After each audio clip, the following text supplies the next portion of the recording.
All right, ladies and gentlemen, welcome to Ultimate General Civil War. So, we are going to be playing the campaign here. We're going to be playing as the Union. Divided against itself cannot Personally stand. speaking, This government cannot let's go this route, let's go this route. half slave And then we're also going to be playing on Brigadier and General. half free. I rise, Mr. President, for the purpose of announcing to the Senate that I have satisfactory evidence that the state of Mississippi, by a solemn ordinance of her people in convention assembled, has declared her separation from the United States. All right, so to explain why I'm going with the choices that I'm going, politics is vastly more important for the Confederacy because the Confederacy has to maximize its gains from every battle. If you don't know, the Confederacy has what I'll refer to as the officer advantage. So if they use a colonel or higher on a new brigade, it will instantly give the troops a tier 1 perk. So, generally speaking, they have the officer advantage, they have better troops, so on and so forth. But one of the things that they do lack in is material support, money, manpower, and arms. And so, generally speaking, politics and economy tend to benefit the Confederacy more. However, the Union can use politics and economy to basically snowball. And we're going to be using that to great effect here, where we can basically just plow into the enemy and overwhelm them through sheer, just absolute insane quality of arms. And because we're getting so much money from battles and whatnot, it's going to benefit us quite a bit. So politics and economy going to be very important for just giving us that advantage, especially economy, because most of the Union arms are incredibly expensive. Now, medicine training. So these two kind of go hand in hand. Medicine provides a restoration bonus, so it will restore a percentage of the losses that a unit sustains in a battle. Very, very important, especially for the Confederacy. Medicine is, I think, the second most important thing for the Confederacy behind politics. Economy-wise, isn't as important for the Confederacy because the Confederacy can get some pretty good, like the Mississippi rifle, the M&J rifle, M&J2 rifle, I think is what it's called, whatever it is. Those weapons don't cost nearly as much as, say, the Springfield 1855 or the Harper's Ferry 1855 or so on and so forth. So they do get good, decent low-tier weapons that are not too expensive. But in the case of the Union, we need to retain as many, and it's important for the Confederacy as well, we need to retain our veterans because we need to level up our troops as fast as we can. The Confederacy is going to have an advantage in troop quality. We need to be able to breach that gap. Training as well, reducing the cost of veterans, is going to be very, very important. So the amount that we can just give us extra veteran cost reduction is just going to be important. Now, I'm going to lump these three together: Army organization, logistics, and reconnaissance. Reconnaissance isn't... Getting 2 points into reconnaissance early is not bad, but it's not, like, crucial, in my opinion.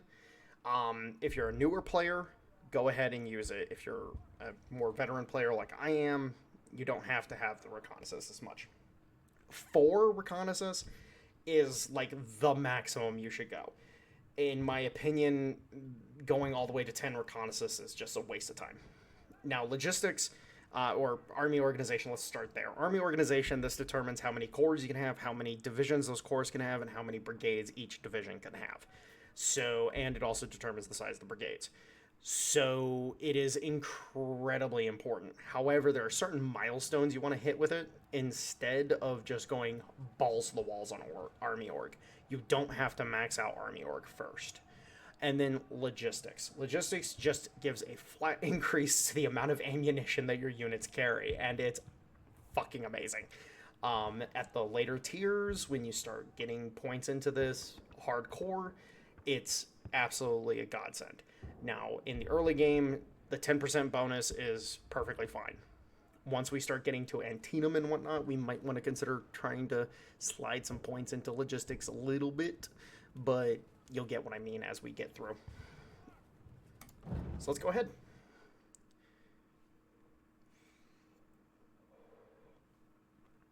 So this is the first battle. Now, this first battle here is actually a real life battle. This did actually occur. Let's send Stockton up here. This is Philippine, and this is referred to. The battle is often referred to as the races, the Philippi races, or races to Philippi, whatever it is. Basically the whole thing was a shit show. It was one of those early war shit shows that is very, very common during this time period. But it was an incredibly important battle for one George B. McClellan. McClellan benefited very heavily from the notoriety that he gained, or the notoriety and the fame that he gained from this engagement. So technically we're fighting under McClellan's command, technically speaking.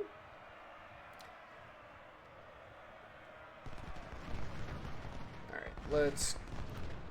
Nope. Do not let them get in melee. Do not let them get in melee. There we go. And we have a definitive firepower advantage at close range with our guys. We have Sharps 55s. They are going to have... a lot of these AI units will have... Springfield 55s as their skirmisher weapon, which is not normal. Is not typical for this. But it's generally speaking what you end up having. But, so, we're just gonna get these guys off the hill. Continue routing them. We're bringing Zook up. And basically we're sacrificing as few men as possible for just as many casualties as we can cause to the enemy as possible.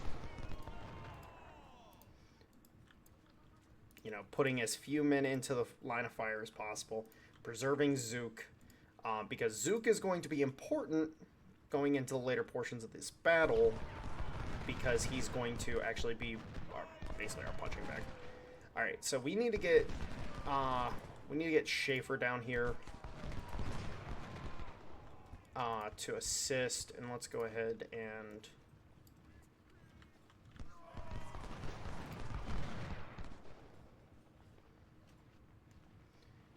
we're coming pretty far out of cover for that. Don't necessarily want to... Hexamer is exhausted, so that's good for us. So he can charge all day, all he wants, but it's like not going to benefit him at all. And we're just going to use our skirmishers to handle these enemy units. Alright, so our reinforcements have arrived. Bristow is here. Let's get Bristow over here to help with this as well. Cavalry is incredibly good at breaking skirmishers very easily. So don't sleep on your cavalry, and don't let them get killed for no good reason. They're good. They're very, very good. Now, we'll let you guys know, as part of this campaign, we will be doing custom units. So, basically, everybody will be able to choose what type of unit they get, and they'll be able to tell me what name they want that unit to have. Now, for the purposes of the campaign, I can't guarantee officers. It's just, you know, it's basically physically impossible to do so. Alright, let's go ahead and send these skirmishers back to Zook.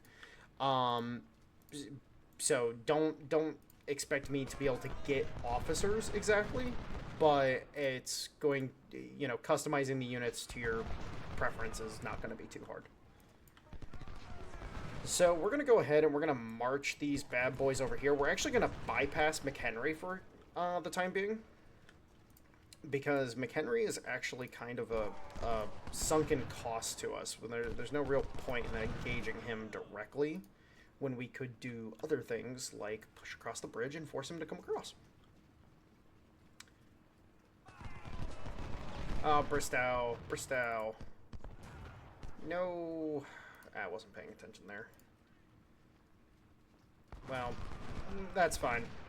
Hexamer's gonna get chewed up. There we go. Alright. Bristow is engaged. Hexamer will get destroyed, and we'll be able to go from there. So let's go ahead and send our general, and then as soon as Zook's skirmishers rejoin with him, we'll go ahead and send them that way. I need you guys to destroy them. Oh, we captured them. Okay, cool. Awesome. I love extra manpower. Alright, let's send Stockton this way. Let's send Zook this way.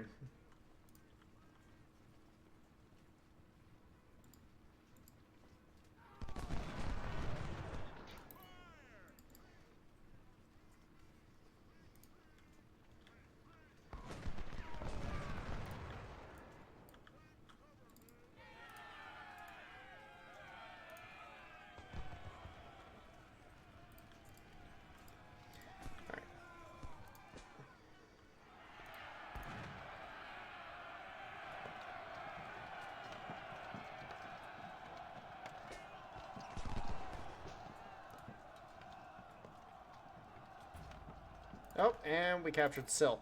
Very nice. If you have good enough pressure on an enemy unit, they're more likely to surrender.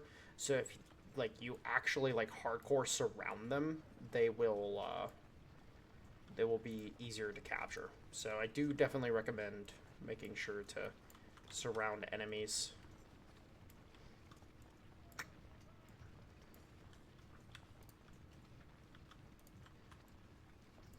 Alright, and Zook will be the first one across the bridge. We want to try to retain as much of Walton and Loomis, Woods, and Scales. These are the 4 units, if you're playing the Union campaign, these are the 4 units you're going to retain as your starting forces. So I recommend preserving them as much as possible. And again, we're going to just bypass McHenry here. There's no reason to engage him, really. You know, Root here is a much, much better target, because this will give us access to the other side of the river the quickest. And then McHenry has to fall back, potentially under threat of having to cross into our forces. So it's a great situation for us.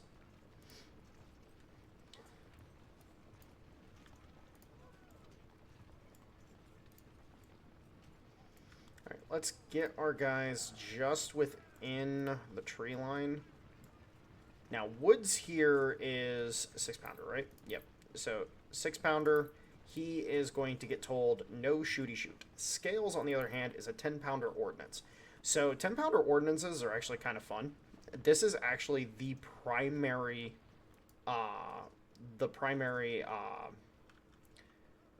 cannon that was used. Oh. Why are you spotted?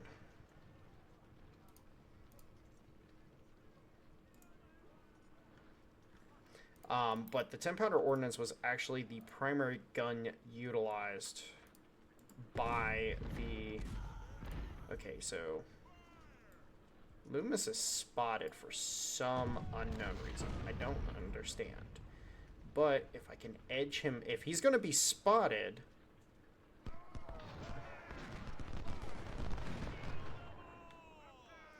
Okay, well, let's see if we can utilize him at all as such. And I'm trying to see, is there a viewing point? Observation point, right there. There we go.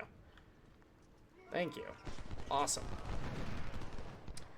So we will happily use this hill to... Alright, so But as I was saying, the 10 pounder ordnance was actually the primary piece of artillery utilized by the Union during the war. Now, of course, they would use other stuff like 12 pounders, 6 pounders, 24 pounders, 20 pounders, etc., but the 10 pounder ordnance was the primary piece of artillery that they would use. Predominantly because it was very cheap and easy to produce overall, and it had great characteristics. Like, it was actually a phenomenal piece of artillery.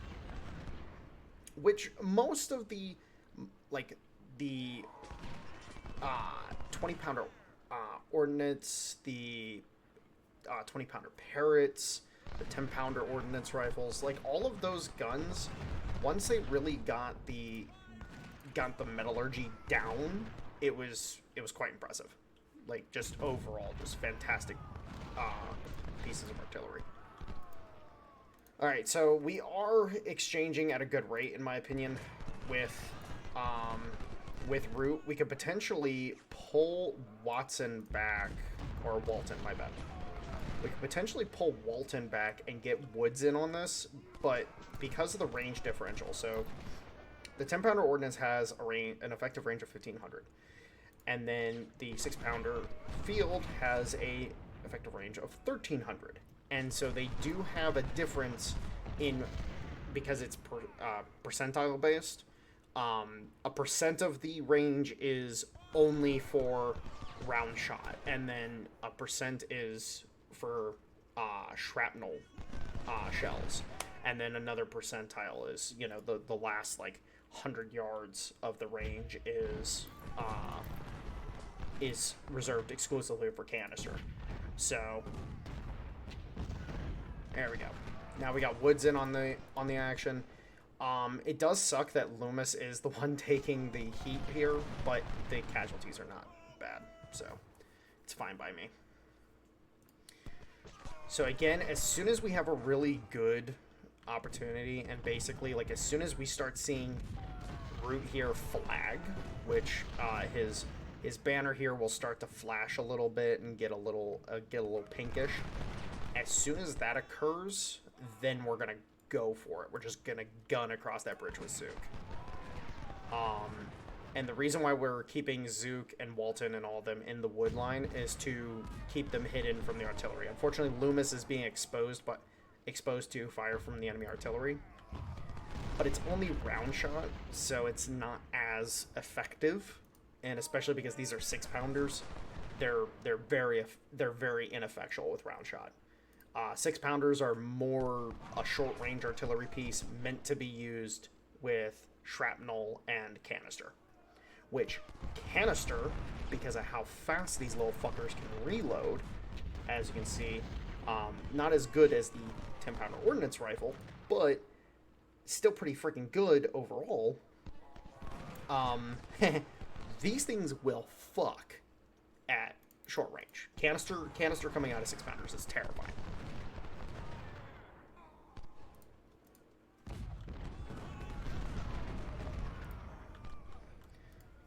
And this is, you know, very standard, should we say, very standard Civil War engagement. Exchange a lot of skirmishing fire and exchange a lot of cannon fire right off the rip. Now, supply-wise, there's one thing that needs to be noted. So this is our supply wagon. This is our core logistics. So as you can see down here, first corps, and then this is assigned to first corps. This logistics wagon refills for free every time you exit a battle. Whereas if you capture an enemy's logistics wagon, it's actually beneficial to turn it off and not let it resupply anything. The reason being is because you get cash in exchange for whatever supplies are left over in the wagon at the end of the battle. So I highly, highly recommend utilizing that to your advantage. You can make a lot of extra money capturing enemy wagons.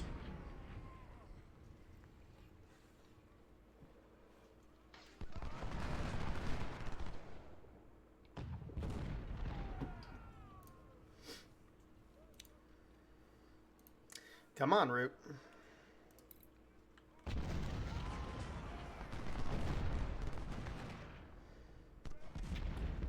We could push Zook up and engage a little bit, but I want to preserve Zook's condition as much as... Oh shit! Oh shit! Oh shit! We're going! We're going! We're going! We are fucking going. They broke instantaneously. Like, there wasn't even a flag. Like, they just broke. Alright, well, everybody get across. Zook, you're gonna be eating some shells for a second. There's not much I can do. Hold fire. Get into cover. So, Loomis and Walton, we actually want to come out with them. And you might have seen we sprinted across the bridge. Bridges are considered the most open of terrain, and your units move exceptionally slow over them. So you do not want to be in a situation where... Oh. Start shooting, please. Alright, now Walton's in position. So now we can start engaging properly.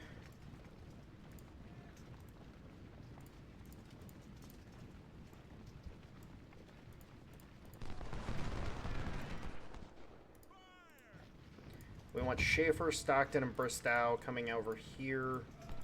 And as you saw, we took 30. Well, we took 37 losses in the assault. Nothing too major. Let's go ahead and put Schaefer in here. So because Schaefer, because he's in this cover, might actually absorb. Like, I don't care if these loner units take hits. I really just don't. Alright, so McHenry is already pulled back across the river, which is fine by me. So let's see what trouble we can get into.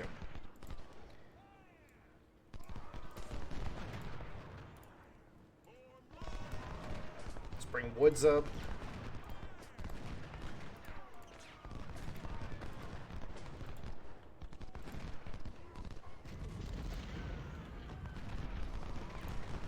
Bring Stockton in on the flank of Root.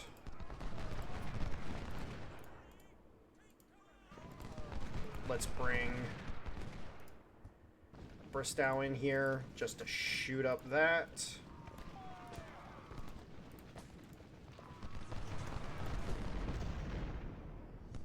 And Scales is firing on Law.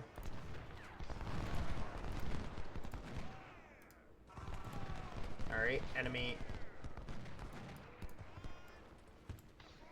Alright, let's have these guys continue going like this. Bristow is now firing into the flank of McHenry. Fall back. Law has completely abandoned his position. Let's go ahead and have Root and Schaefer and Stockton go after Root. Do not.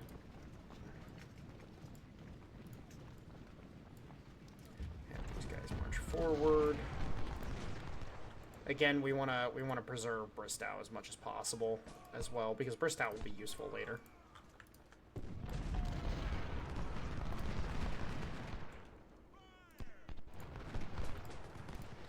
No, please shoot at McHenry.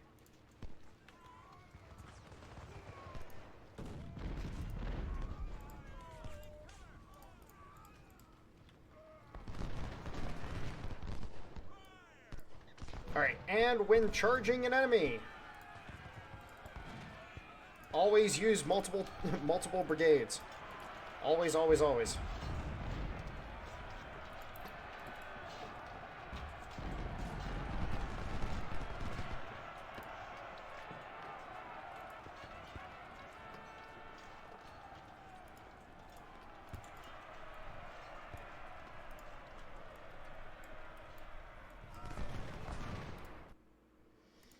Alright, so defeated as many of the enemy as we could. And now we are going to fall the fuck back. Do not be tempted to do what many, many people will do. Do not stay in the battlements. Do not let the temptation come over you. In terms of where to put your cavalry, honestly speaking, it'd be useful to put them over here. And then when the enemy actually commits their supply wagon, the supply wagon's the main target. I'm pretty sure they get a supply wagon in this. But yeah, we wanna pull nice and far back into the city because, as you can see, our cover bonuses. If we stayed in this cover, our cover bonus would be 50%.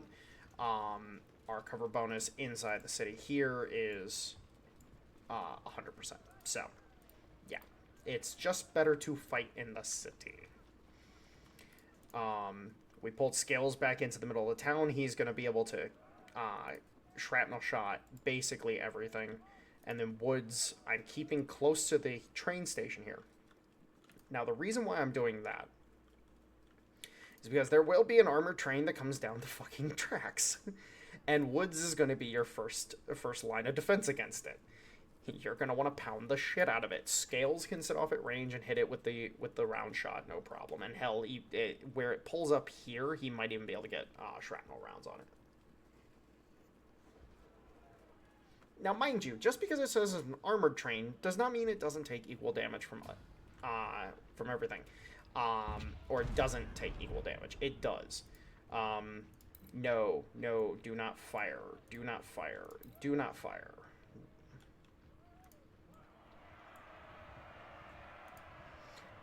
Now fire.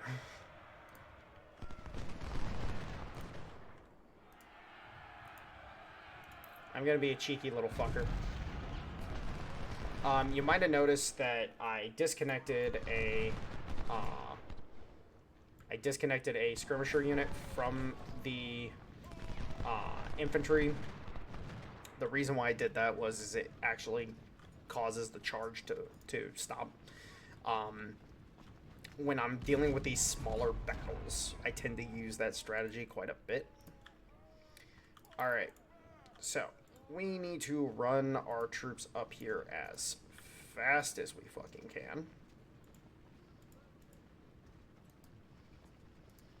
But we also don't want to tire them out. And then this supply wagon, I don't know if this supply wagon we will get money for, but money. We will bring it in and utilize it. No questions asked. So you might have noticed I put one of the units running. He will be the first to arrive, and then when another unit gets around this field here, I'll tell them to run. That will it will get units to the front, because I want to get Loomis and Walton off the front line. I want them defending from the rear. I don't want them defending from the front. Like hell, technically speaking, I kind of fucked up here by having Zook on this flank and not over here.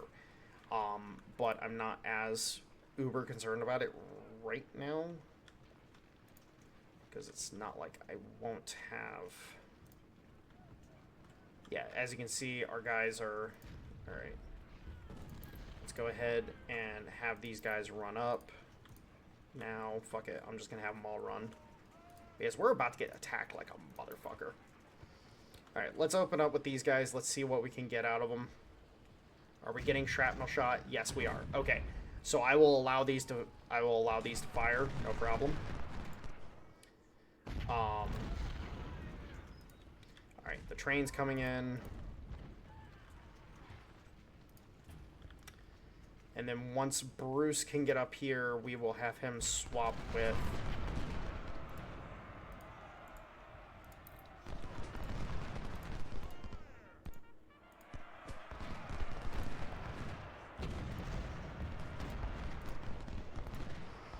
I don't care how scummy you think it is.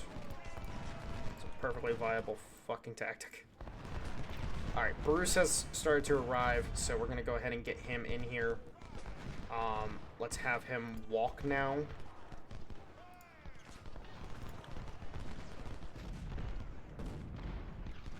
I want to get them off that fucking front line as quickly as possible. I do not want to needlessly lose units. No, no, no, no, no, no, no, no. Do not turn. Do not fucking turn, you fucking imbeciles.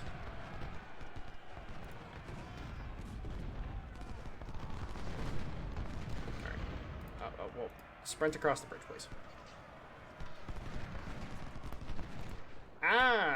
Why are you doing this?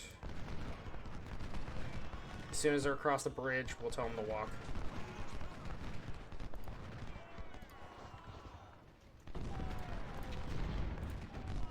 Alright, so they basically all return. Okay, so it's just a case of once they're about halfway, tell them to run. Ellis, you got too close, and you got burned.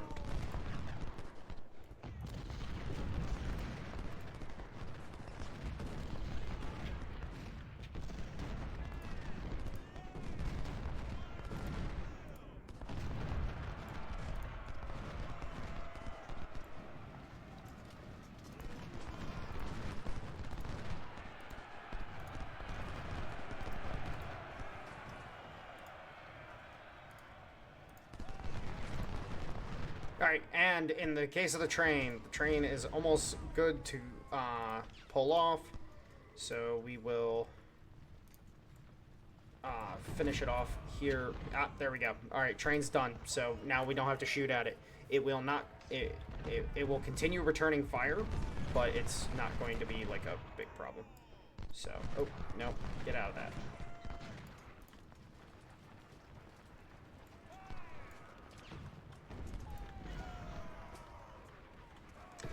Alright, and Loomis, go ahead and fall back.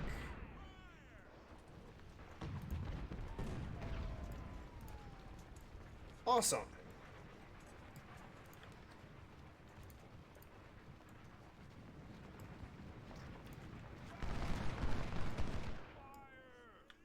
Basically, at this point in time, now it's just hold. We can get aggressive with our newfound strength, but it's also a case of, you know, do you want to do that? Well, yes, actually, you very much want to. The reason being is because of the fact that these are loner units, and how the salvaging of equipment works is that any unit that takes damage, you can potentially salvage its equipment. And as such, we want to utilize that greatly. So let's go ahead and have our cavalry come back over here. My main concern with the cavalry is engaging the enemy artillery.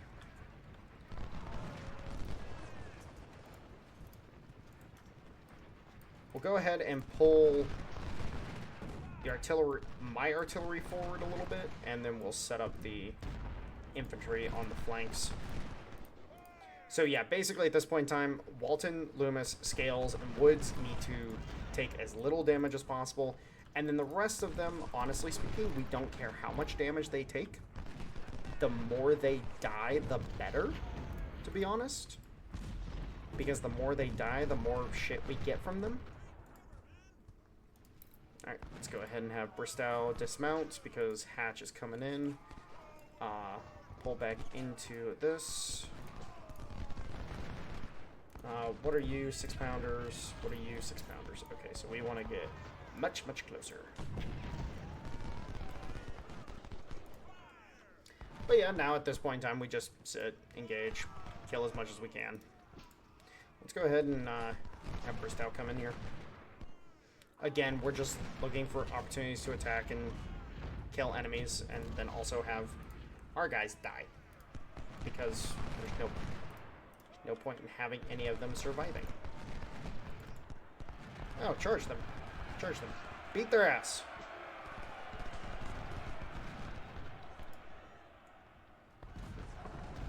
Swear to God, if my skirmishers lose that, I'm going to be very upset.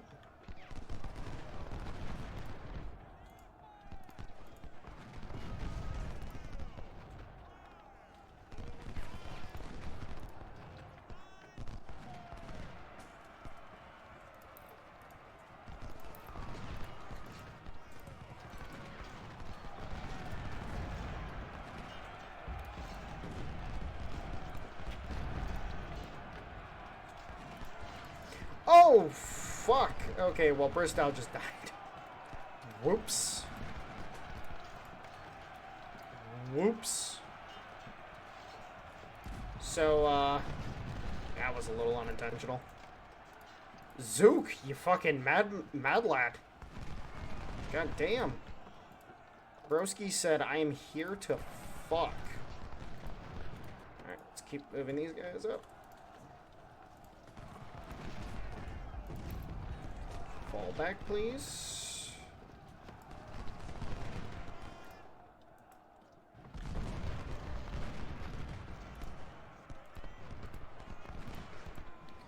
Alright, Stockton, come on back.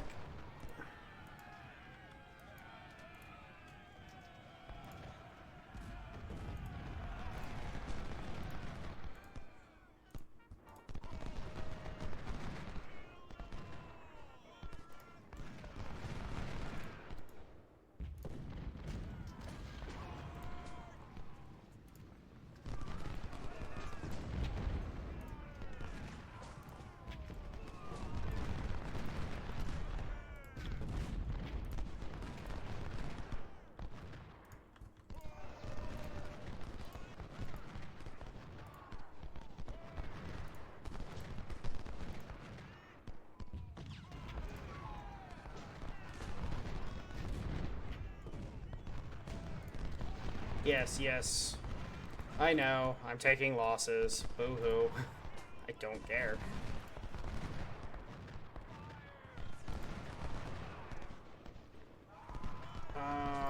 You know what? I don't know if I'll be able to successfully charge that, but you know what? I'm gonna try.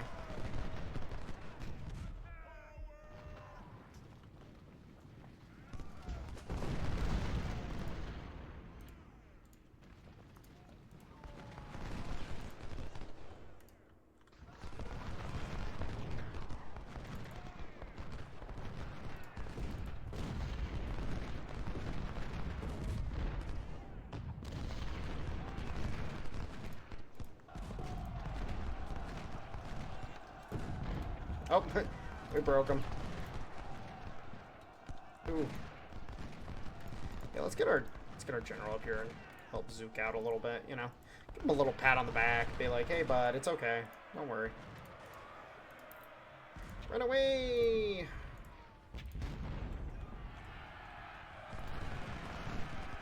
Yes, yes. Run, run. Run to your heart's content. Shoot. Scoot.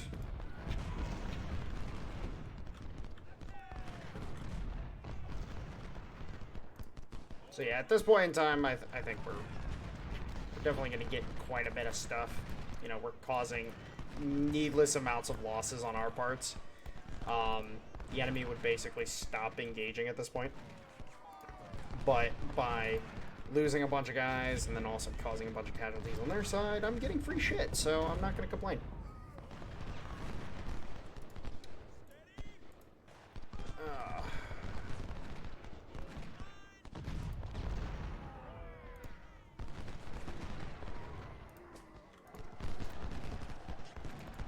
Let's see if we can get a charge going here.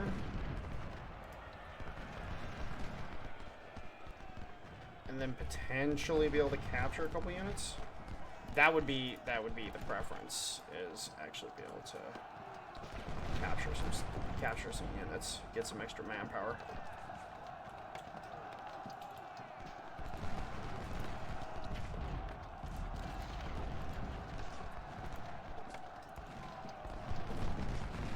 don't think it's going to happen now.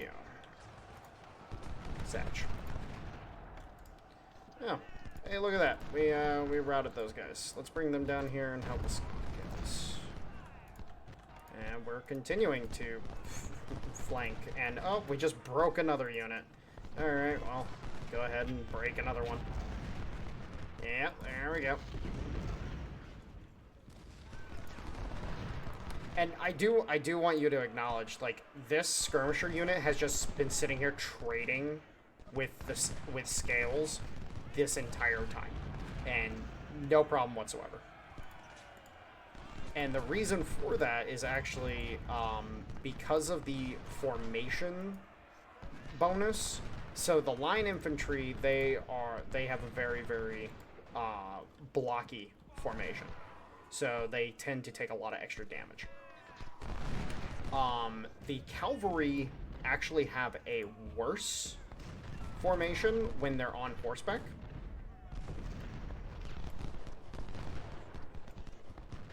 Oh, keep turning them. Keep turning them. Get the flank. Yeah.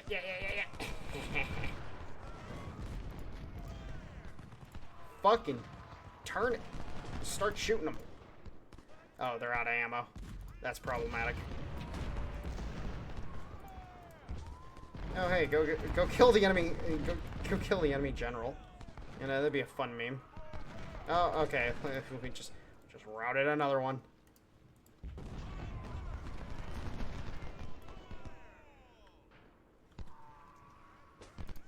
Oh, look. It's the enemy cavalry once again.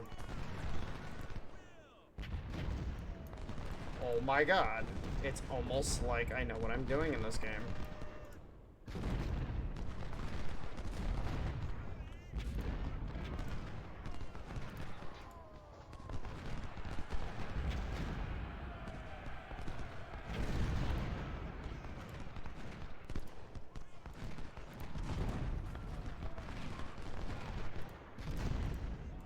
Again, we're just here for the fucking equipment at this point. Like, everybody that dies right now is just free shit for our army. And I will happily take it.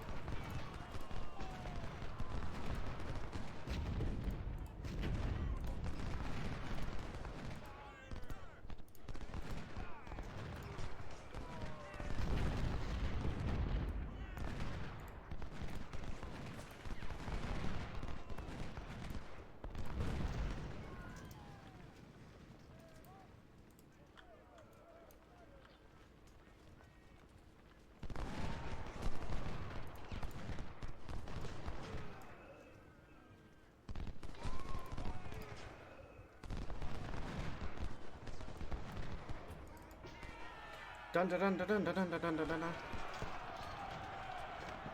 And this is why you attack with multiple units. Generally speaking, the melee capability of skirmishers is incredibly low, but when you're attacking with multiple units, all of a sudden they can actually do it. Nope, there we go. Alright, cool. So, let's recap this real quick. We just caused over 4,000 losses to the enemy. Killed 6 guns, 178 cavalry, and we captured 194 men for the cost of 1,400 on our side and 1 gun. Officers, we did not lose any of our officers, which is huge. And then goods-wise, so we rescued a bunch of Springfields. We captured a bunch of Springfields. We rescued a bunch of Sharps 55s. We captured a bunch of 55s. We also got a bunch of Springfield 55s from the skirmishers that we killed, and we captured a couple 6-pounders. So, just saying, it's a good idea to kill off some of the friends, let's say. Preserve your forces, let your friends do the dying. Alright, so, before we get into anything, so as I said, Loomis, Walton, Woods, and Scales. These are your men.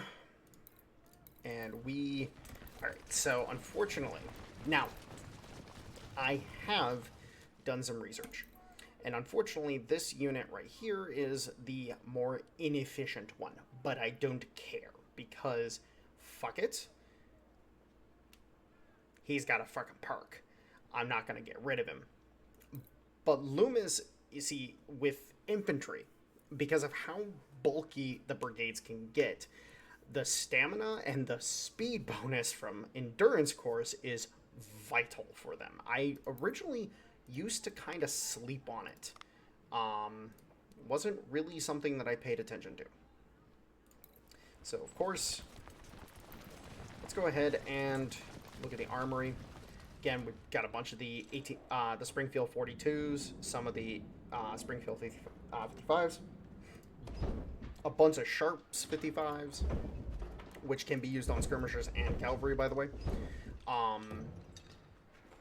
I don't remember which one it's more efficient to put on. I believe it's cavalry is the more efficient one to put these on. And then with skirmishers, I believe it's the Smith, or is it the Burnside? No, which one is it? Oh, I'm thinking the Enfield. Never mind. I'm thinking the CSA side of the equation, because the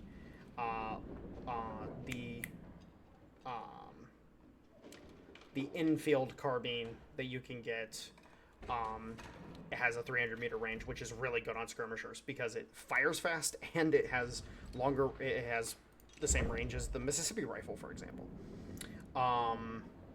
Okay. Yeah, here we go. This is a very good skirmisher weapon. Or not. Oh no, it's only on cavalry. Okay, what weapon am I thinking of? Which one am I thinking of? 300-meter range. Where is it? 'Cause this is the 450. Oh, it's the Spencer. Well, I'm stupid. This is the insane. That's right. I'm retarded. Don't mind me. Just ignore me. I didn't say anything. I don't know what you're talking about. I have no idea. So there are going to be several things in here that we are going to be buying in bulk, generally speaking. But we're not going to be worrying about it just yet. So let's go ahead over here to the battle map. And of course we have some captured messages. Ross Chetlin is being like, "Yo, bro, I need help." Andre Burney, which we saw that name earlier as well. 22,000 trained troops. So this is okay. Our 2,200 veterans are going to be allocated. And then the report here is, I would like to inform you that the state of Texas continues to supply and reinforce the Confederate Army that opposes you. 6,400 Texan recruits have been spotted arriving by rail near your position. So we know that they're going to have a couple veteran units. We know they're going to have a bunch of rank and file units. So there you go. Now we do have 2 battles before we get our big first payday. So we have this battle here for 64,000, 3,800 recruits, and then 4 reputation. We'll get into reputation here in a second. And then this battle, the first battle, Bull Run, we get a nice payday, a nice amount of recruits, and a lot of fucking rep if we win the battle. A draw, we still get a decent payout and everything, but we definitely want to win. So go for the fucking win. Now, here's the thing. If we come in here to the battle screen real quick, we can see real fast that we can only deploy 8 brigades. But wait. In our current situation, we can only deploy 7 brigades, technically speaking. So, how do we fix this? Well, let's go ahead and start working that up. So, Lomas and Walton are our veteran units. And then I want to go ahead and I want to get a cavalry unit put together. Now, the reason why I'm going with a cavalry unit, and I'm going to go ahead and make it the... let's actually make it a lieutenant colonel. Lowest ranking lieutenant colonel. We're going to make it a 300-man skirmishing unit. Now, this is not going to be an efficient unit, but the point is they can help on the flanks. And that's where I'm going to primarily be using Monsieur Sinclair here. We also get a decent amount of experience, so he's going to get that first perk pretty damn quick. But we are also going to rename it to the 104th Wolves. Now, just because the name would be absolutely fucking ridiculous on the map, by the way, Shadow, I apologize. You're not getting the full name. But the 104th Wolves was a custom unit that, it was the first custom unit we got requested. We have another one that I will be putting in at some point in time once I put together another cavalry detachment. But we want to go ahead and keep these units a little on the light side, because we don't want to bring a bunch of units into the battle. Because here's the thing.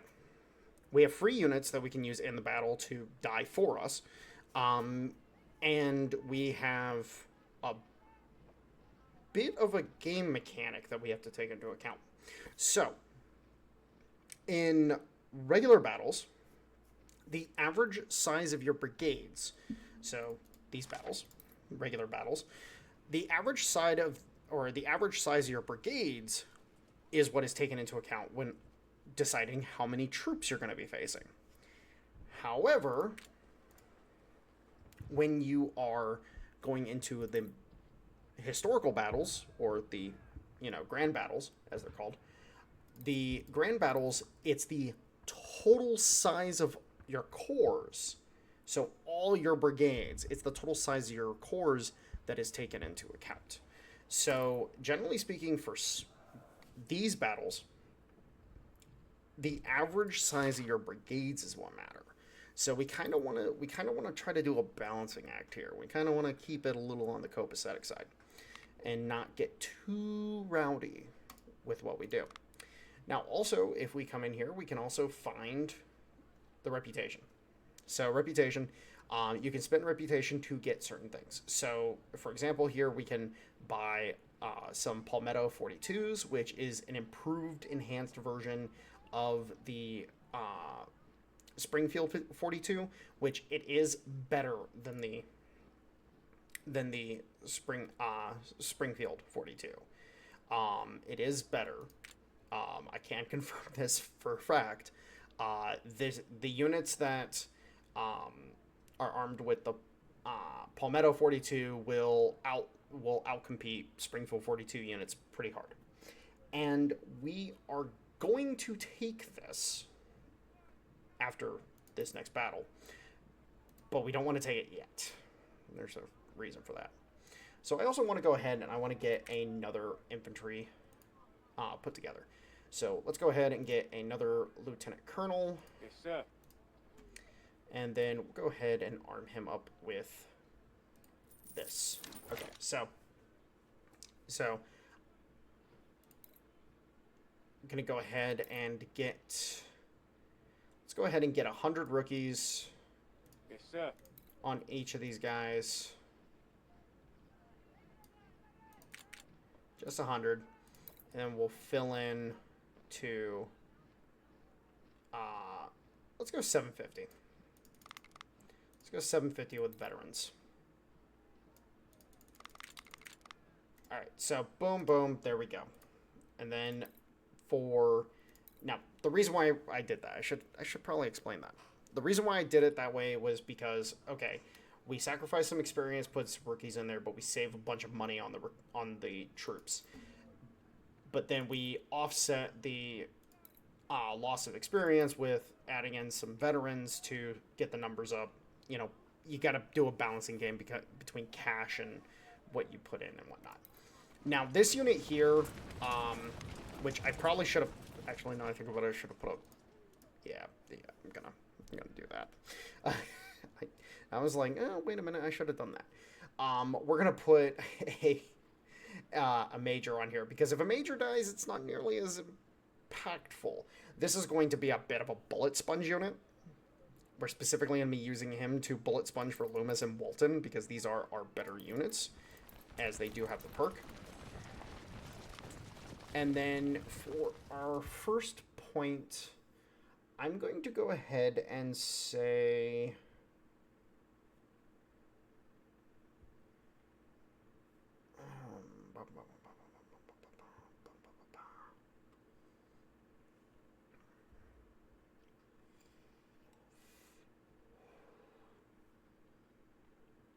You know what? We're going to go ahead and do politics. We're going to do politics for that first one. And then from there, you know, again, we're going to have infantry, artillery. Let's make sure our artillery is good to go. Sir, yes, sir! Actually, let's put that to... Then let's put him to 6 guns. With your artillery, always use veterans. You cannot afford... and unfortunately, these guys both have discipline, which is absolutely fucking terrible.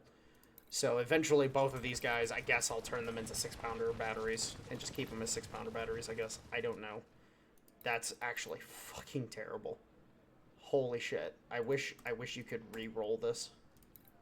Like, okay. Correction. What I wish is that it would give you the option. I can only wish. Alright, so we're going to do 5,000 supply just so we have some extra supplies available for this coming battle. But yeah, so right now, this is what the army looks like. And of course, the 104th Wolves. Again, Shadow, you're welcome, sir. Will be our first named unit. We will be changing up some of these names. So, and they're going to be generic. Yeah. They're going to be generic.